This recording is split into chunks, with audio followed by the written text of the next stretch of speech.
ఇవాళ ప్రొఫెసర్ కోదండరామ్ గారిని ఎమ్మెల్సీగా చేసినాం ఎందుకు మీ సమస్యలు విని చట్టసభలలో ప్రస్తావిస్తాడని. కుట్ర చేసి సుప్రీంకోర్టుకి వెళ్ళి కొట్టేపించారు. నేను మళ్ళీ చెప్తున్నా సార్ 15 రోజులు మళ్ళీ ఎమ్మెల్సీకి పంపుతాం, ఎవడడ్డం వస్తాడో చూద్దాం. ఎందుకంటే ప్రజాస్వామికంగా ప్రజల సమస్యల్ని ప్రస్తావించే వాళ్ళు చట్టసభలో ఉండాలనేది నా ఆలోచన. అలాంటి వాళ్ళని నువ్వు పంపించినప్పుడు వాళ్ళకు కూడా పదవి ఉండొద్దని సుప్రీంకోర్టు వరకు పోయి కోట్ల రూపాయలు పెట్టి పెద్ద పెద్ద న్యాయవాదులను తీసుకొచ్చి ప్రొఫెసర్ కోదండరామ్ సార్ని ఎమ్మెల్సీగా తొలగించారు.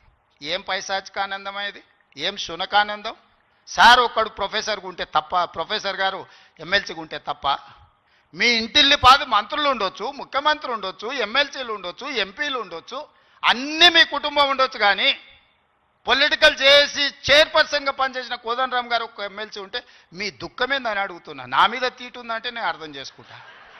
ఆ సార్ ఏందే పాపం, ఇంటి తలుపులు వలగొట్టినా ఏమనలే సారు, నేనైతే చెంపలు వలగొడుతుంటే.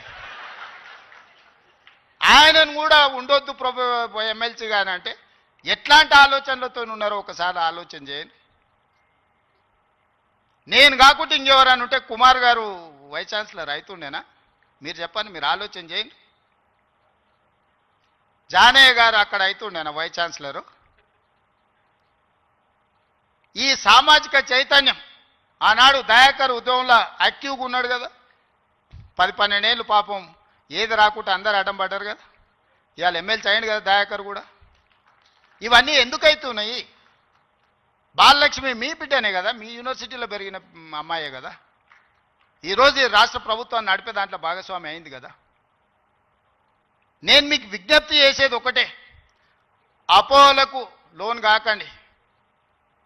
అబద్ధాల సంఘాలు ఉంటాయి, దానికి అధ్యక్షులు ఉంటారు, తండ్రి కొడుకులు. ఆ అబద్ధాల సంఘం చెప్పి అబద్ధాలను మీరు నమ్మకండి.